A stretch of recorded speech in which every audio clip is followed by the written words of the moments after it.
Welcome back, everyone, to Joshua's Magic. I'm joined here today with Steve Nation, the head of the New York branch of Lucis Trust, and 50-year, if not longer, student of the Ageless Wisdom.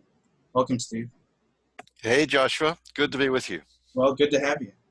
Thank you. And today we'll be talking about World Invocation Day, which is occurring the full moon of Gemini, which is on Friday, June 5th. That's right. It's June 5th. The actual full moon is a bit after 3 o'clock in the afternoon. But yeah, so World Invocation Day. It's a great thing to talk about. World Invocation Day is such a the idea of it is such a focal point for humanity as a whole, because it's so much of the Ageless Wisdom work draws from an identification with humanity and with the human family and with a transition that human consciousness is always undergoing. That's what history is. History is about humanity's response to divine impulse, and through time, through this endless centuries of time. You know, they say this beautiful thing from the Alice Bailey tradition, but it's a fairly universal idea that the logos of the planet, who we might think of as Gaia in a lot of modern language, is in process of becoming a sacred planet. And the key to that becoming of the sacred planet is the transition of human consciousness. And the whole of time, the whole of history, that's what's happening. And World Invocation Day is really within that. It's a dynamic, it's a willful dynamic coming from the divine, holding human consciousness, like the universal human being, you, me, all those of us who are watching, but our neighbors, our friends, human consciousness through time, being held to these inpouring energies of divinity. And slowly, slowly, slowly, in our perspective, it's like eternity. Consciousness gradually becoming immersed in matter, turning, and then on this turn towards establishing a new relationship with the soul, really, which is like the incarnating principle for every human being. Because that's part of the idea is that the earth, or rather the logos on the deeper levels, is already a sacred planet, but we're trying to on the physical level make it sacred, right? Not really, no. I mean, it's that well, you could say the divine being, perhaps, but in relation to other planets, this gets into astrology, where I really am pretty much of an idiot. My knowledge is incredibly limited. But in relation to other planets, which are sacred, our planet is in process of becoming sacred. Just as you could say that you and I, and all the people I know, are in a process of transition. Yeah. At some stage, it doesn't, and the actual stages doesn't matter. The only thing that matters is where's the next step on the ladder. Yeah, a lot of people like to shoot really far ahead. They do. Well, that's part of, it's not surprising that's part of human consciousness, but the beauty of being in incarnation is being a human being. And for me anyway, it is the thing of imagining how the soul looks upon this human stage, sees how incredibly important it is for the whole transition of the planetary life of the Logos, and sees how through endless experiences, through pain and trauma and sacrifice, consciousness is gradually refining. And invocation is a really central thing that once those of us who are beginning to wake up and build a relationship with the soul get a clear sense of where the next step ahead is in terms of this the soul that is eternal. That so when you die, when I die, when Steve is completely dead and buried and disappeared, there's an element of him, just as an element of you and everyone who we're thinking together with during this chat, will come back again and again and again. And so the training of any wisdom teaching in any of the traditions is to build, for the mind to build a clear understanding of the reality of this identity of soul, my soul, as something we can know. And through, that's what the Ageless Wisdom is, provides a series of techniques. It's practices more than, as much as teaching. It's really a body of practice. Yeah, that's part of the thing is sort of occultism making it practical. If it's just theories and ideas, that's not what it's really about. It's Exactly. like you say, the next step. You're talking about like, oh, the seventh root race, and they're going to be these giants, or who knows? But what's the next step on the path to that? That's absolutely, exactly. That's the thing. And it's and there are so many real teachings, real ashramic teachings come from every tradition, and the esoteric teachings of those are practical. That's why, in DK's work we talk about discipleship. It provides a practical path of things that I can do now to consciously build a relationship with the soul, so that by the time I die, I've invested an element of will, I've used my mind, and I've used my time to consciously build a relationship with the divine. And World Invocation Day is centered on the idea of the group of all who truly are building a sense of love of humanity from any tradition, any religion, who are building a sense of the potential in human consciousness, who we are as human beings, to consciously use techniques of mind and heart to invoke and call on the higher presences, what in theosophical traditions term the spiritual hierarchy, but in every tradition we talk about saints and rishis and great ancestors.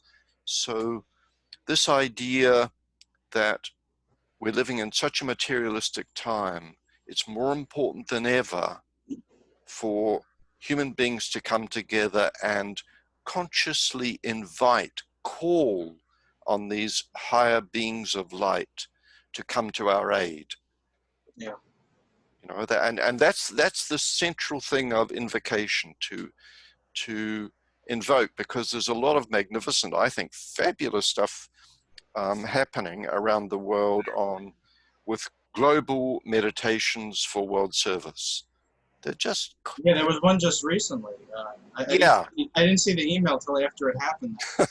Well, there's so many, but still, it's a sign of Aquarius. And if you imagine yourself from the perspective of the great ones, so you see these waves, these pulses of invocation. And before we get too far into the esoteric aspects, which I'm interested to explore, what is the form that's used in World Invocation Day? What's the method that's sort of been developed there? Well, World Invocation Day, it concentrates in the use of the Great Invocation. So it's like one day of the year, which is in the Alice Bailey tradition, it's the higher interlude. It's the final climaxing moment of the three spiritual festivals, Easter, Wesak, and the Gemini festival. World Invocation Day happens on Gemini. And the idea of it is that with the extraordinary energies that are available from hierarchy at that time, there will be a global focus on invocation using the technique of the Great Invocation.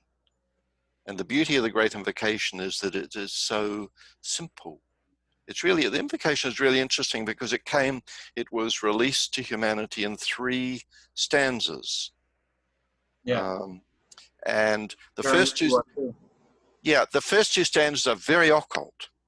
You know, they use The rider coming forth and exactly, and there are a lot of Bailey students who, you know, really are attached to and prefer those earlier things, oh, those earlier versions. The beauty, and in a way, that final version, why DK saw it as the final version, is that here you had simplified in clear language but very precise a call that could be used by all peoples, so that it could encapsulate the human heart, because the idea is that there is a natural organic cry that comes from the human being for a better world, a better life. It's expressed usually through desire. There's obviously the desire for more materialism, desire for the things of the personality, but there's also a base desire to love and be loved, a base desire to, if only we could have a better world, I know it could happen.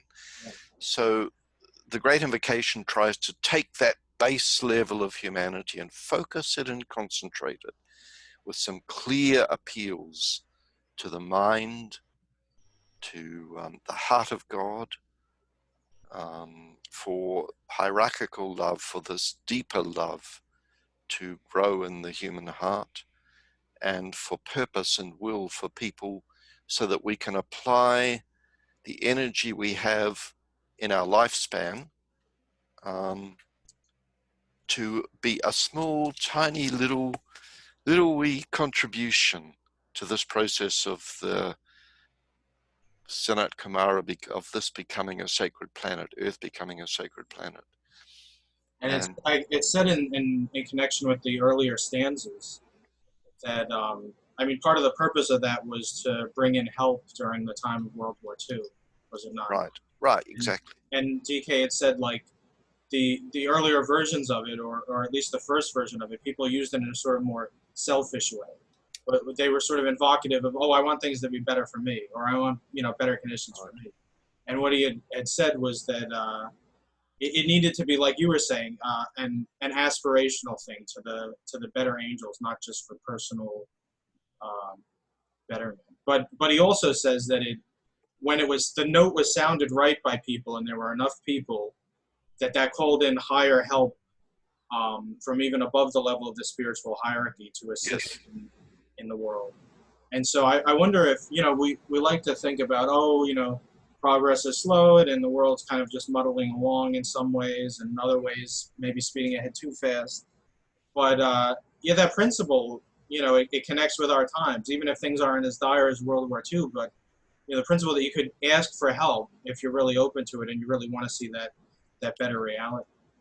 Exactly. I mean, the one experience I've had that to me it gave me the clearest sort of visceral, physical experience with invocation was every year. I have the pleasure, I go to India to a town called Darjeeling, and One of the 5 planetary centers. yeah, and one year we were there was a year when there was a terrible crackdown in China. There's a large Tibetan refugee population in Darjeeling, and China was going through a period of a terrible crackdown on Tibetans in Tibet. And there are so many Tibetan people there. It's also one of the main religions of Darjeeling is Buddhism, Tibetan Buddhism. And the despair it was just a desperate despair. And every day there were these processions coming from temples, from the different Buddhist traditions to the main square. And there was a chant that all of these different processions were coming into the main square, and the chant was a call to Padmasambhava, who is the sort of the spirit, the founding spirit of Tibetan Buddhism. Mm. And there was this sense of complete despair. There is nothing you could feel it in older, younger people, just see it on the faces. There is nothing I can do, and yet I know my whole culture is being destroyed. And in that desperation, this chant rose when everyone came together in the square, and I was there, and you could feel, I've never felt it before, such a thing before. You could feel this line going from the human heart of those people to what one can only think as Padmasambhava.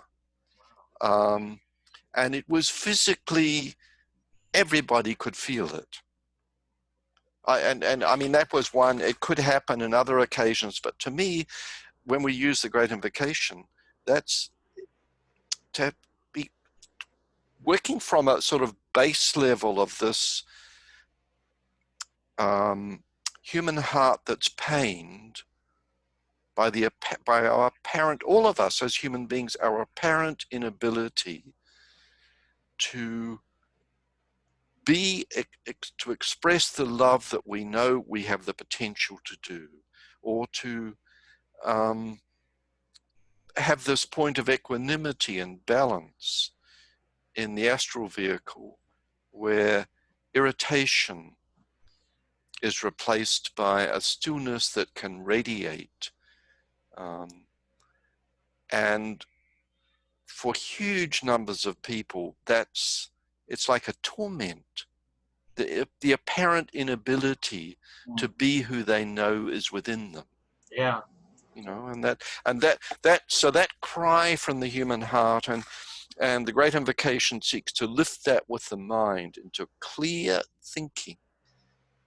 Take that, see what a treasure because that's the start of the path. That cry, you know, everything flows from there. And it's so much part of... You need to ask a question before you get an answer. Sorry? I said you need to ask the question before you can get an answer. Absolutely. And in a way, invocation invocation is asking, not even necessarily a question, but asking even for the next step to be revealed.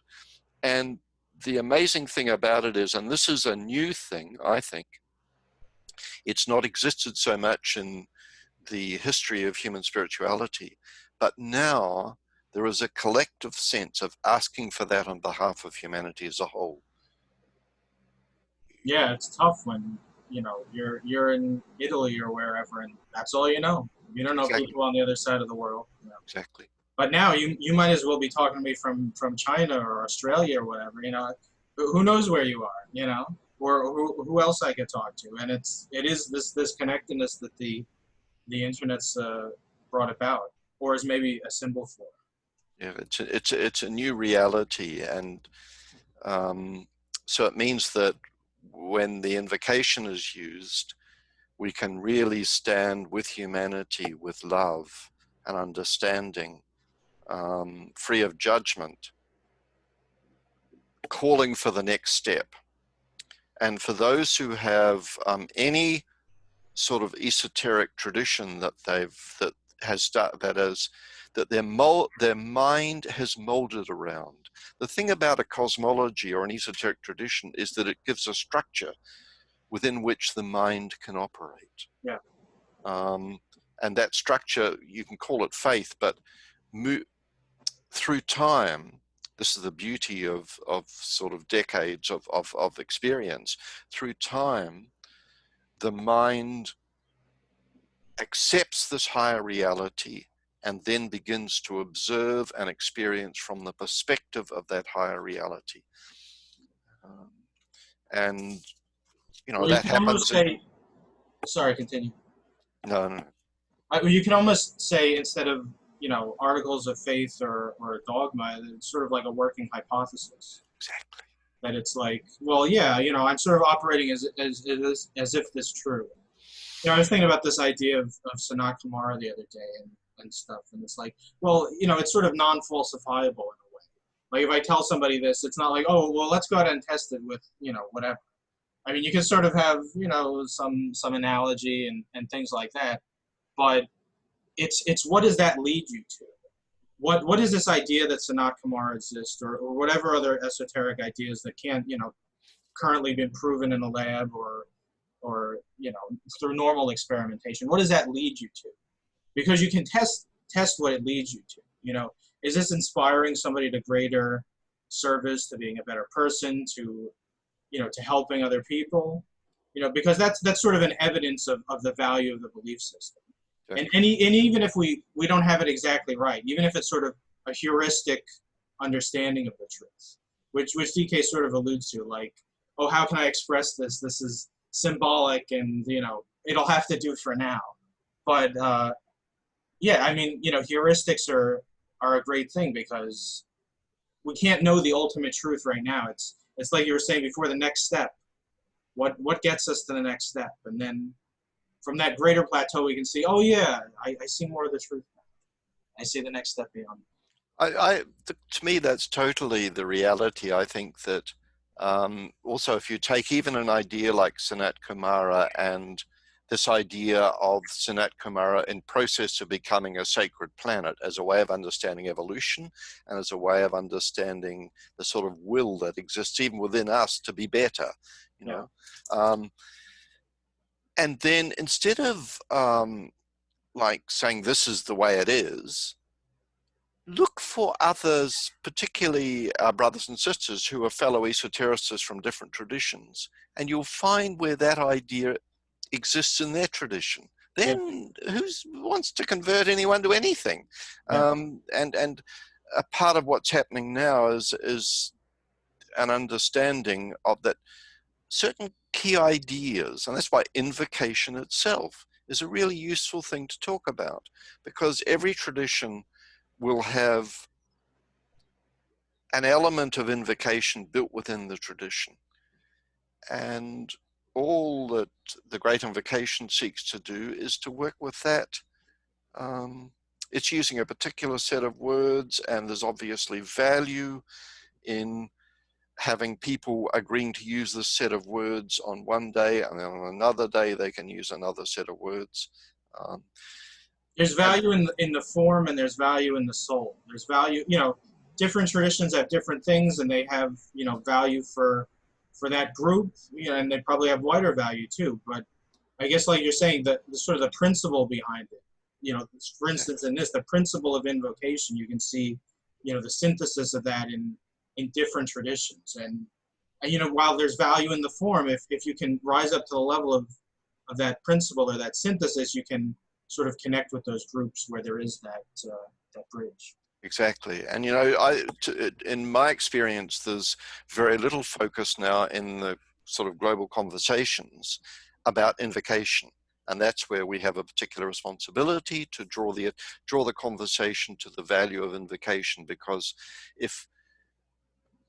particularly now, if you look at any of from my perspective, if you look at any of these big issues like climate change, we've just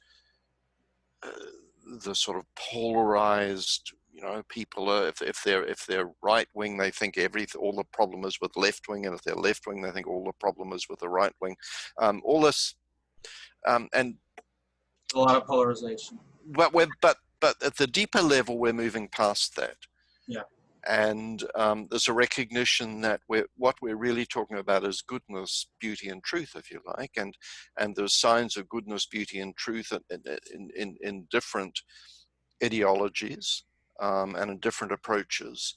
And what we really need to do is just to identify those who share a commitment to what in DK's terms is the plan, which means to a greater degree of sharing, to, if you like, the four freedoms, the two freedoms from and the freedom to, the freedoms from want.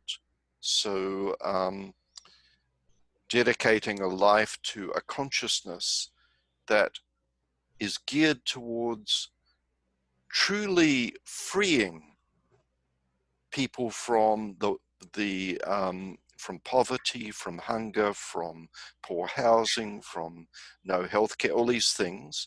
And so it moves out of just using the political philosophy to what works, what Yeah. what the hell works. I mean, I don't really care if it's left or right. Does it work? Does it truly empower the human spirit? Does it truly come from a base of freedom? Yeah.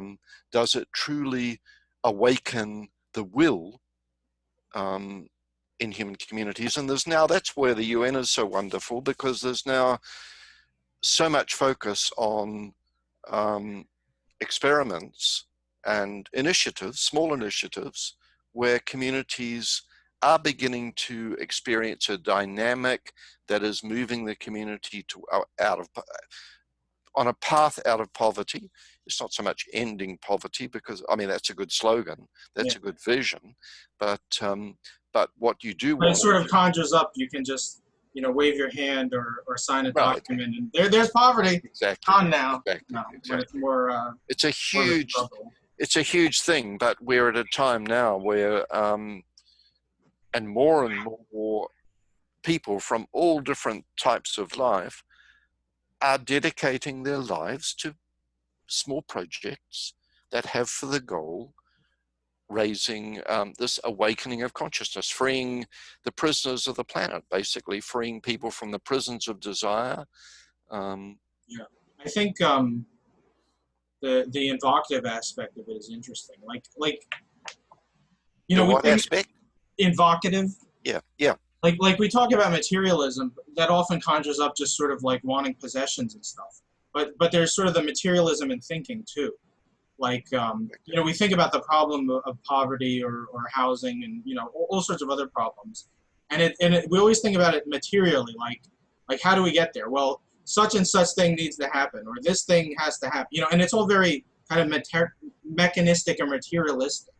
But to take a step upward to a more synthetic approach to it, using invocation to solve the problem, like if you can bring down the energy, which is going to stimulate the ideas or to motivate people to action, that's providing like you said, a freedom beyond sort of this narrow level of looking at. And but it's tough because it's not in your control. It's not like, oh, this certain thing has to happen or this thing over here.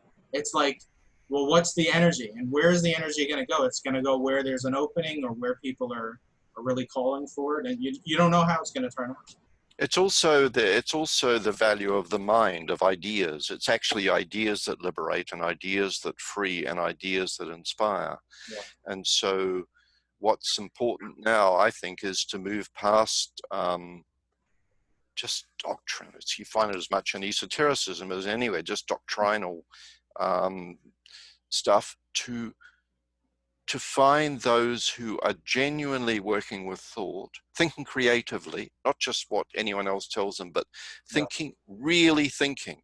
And that's what any esoteric tradition does. That's why meditation is to really foster thought which uses all three levels of mind. Thought which uses the divine intelligence, the concrete mind. Thought which uses the mind that's in the soul, that's more a loving mind, and then this higher abstract mind where divine ideas can be touched and experienced. Mm. And often, to my way of thinking, you'll find people who, in a particular field of service, have no esoteric training, no interest in cosmology and any esoteric cosmology, and yet clearly the quality of mind that you encounter suggests an ability to use these three levels, and therefore also is naturally invocative, because those who are drawn to that mind begin to sense a higher levels of mind themselves, and then start calling on those higher levels of mind. There's a lovely article, it's actually it's just gone up on the Lucis Trust website, about the coronavirus, and in it quotes a diplomat, a Norwegian diplomat, he's retired now, but who was writing about the sort of tragedy of what happened almost after the end of the Cold War, because there was process building in diplomatic circles where certain norms, ideas, were becoming normative. Mm-hmm. And he said they were these ideas, he used the word invoke, because these ideas were becoming established. And so different parties in negotiations, from representing all sorts of different countries, autocracies, monarchies, so-called democracies, you know, so-called socialists, so-called free market, all this stuff, could begin to have a conversation around ideas that were becoming accepted as a common goal. And then that, through polarization, a lot of that died. That needs to now return. And we can invoke this idea of normative, that what we're aiming for is for a world of where people are progressively becoming freer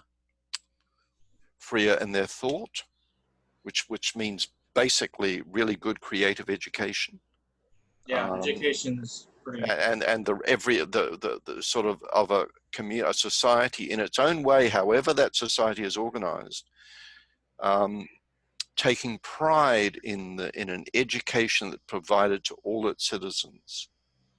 Same with healthcare, however it's done, taking pride in ensuring that basic healthcare needs are met for all peoples, and finding ways of doing it. There are 1,000 ways of doing it, satisfying every type of ideology. But first, you need the invocation, you need the will. That's what we're trying to do, and I think that's what this period of time is all about. This time in history, and so with that in mind, something like World Invocation Day is really helpful because it consciously imagines a group mind of human beings, just like you and I, as messed up as we all are, you know, as incomplete, and but together, consciously focusing on this vision of future possibilities, not pie in the sky ideologies, but how possibly we could begin to share more, how possibly we could move forward in our ability to cooperate in all different, at the small level and the large level, and how there are real signs of this happening. And then to call on these higher forces, whatever we name them, whatever tradition we're in, to say that, look, for us as human beings, we're so immersed in the brain, we're so immersed in time and space, it's very difficult for us to move forward. We know we can do it, but we need help. Well, it's difficult to accept the idea, the more Eastern metaphysical idea that you can move forward, kind of like those Tibetan folks did at that experience you were talking about. That, you know, in the West, we think moving forward is, you know, this and do this thing and, you know, whatever, which is a way of moving forward, surely. But the other way of bringing the energy down, Yes. it's not really grasped. It's like, yeah, you know, praying's good and meditating's good, but that there's not this idea that, like, you can build a building with that, basically.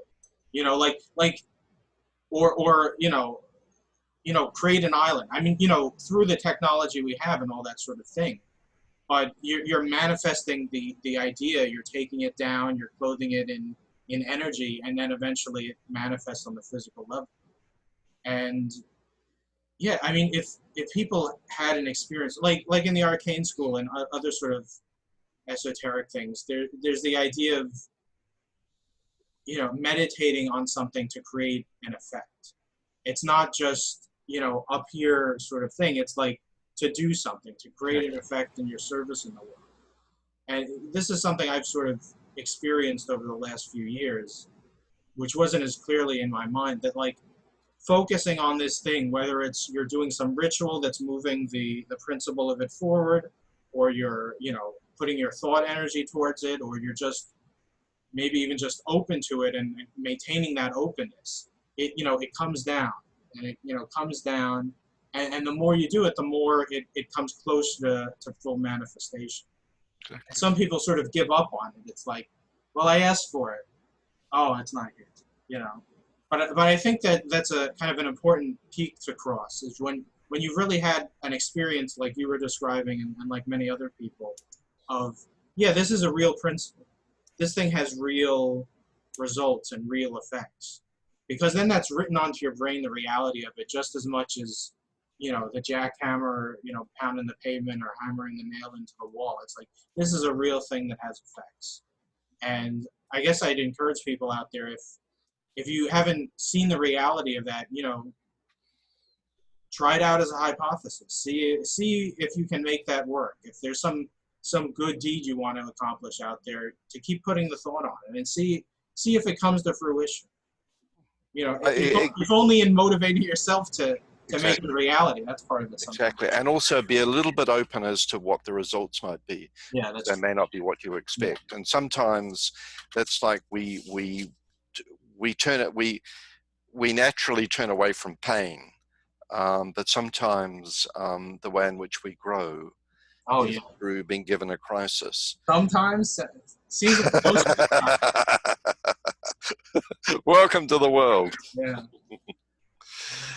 All right, sir. It's very good to talk. So, and remember, June the 5th this year, World Invocation Day. There'll be on Lucis Trust website. There'll be 2 Gemini full moon meeting Zoom broadcasts, which you can find if you go to lucistrust.org/broadcast. You can also look, if you want to find more information, if you don't need any more information, but if some people might. We'll put all the links to this in the description. So yeah, perfect. They could look at worldinvocationday.org, which will take you to various, and there's a beautiful new video just gone up on Lucis Trust, which is a really lovely thing to share on Facebook. What it is it's less than 2 minutes. It's short, it's quick.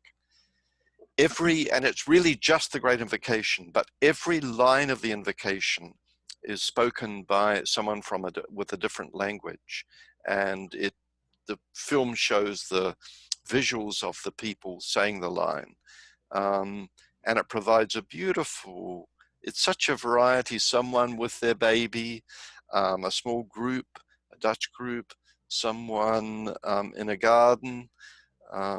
It provides a beautiful human sounding of this universal call, the Great Invocation. So I've started this practice at the end of my interviews, where I ask intuitively, is there some idea or some thought you want to share with people out there? What do you get? What do you pull down, Steve? What to add to what's already been said, if there's anything? It's really, I would say, an invocation that for all of us who really care about things and about the world and about our fellow human beings, that we might grow in our ability to love, and that we might more consciously do things to call on the soul to help us in our will to meet that need. A great thought.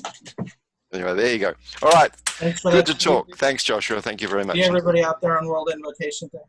That's right. Light and love.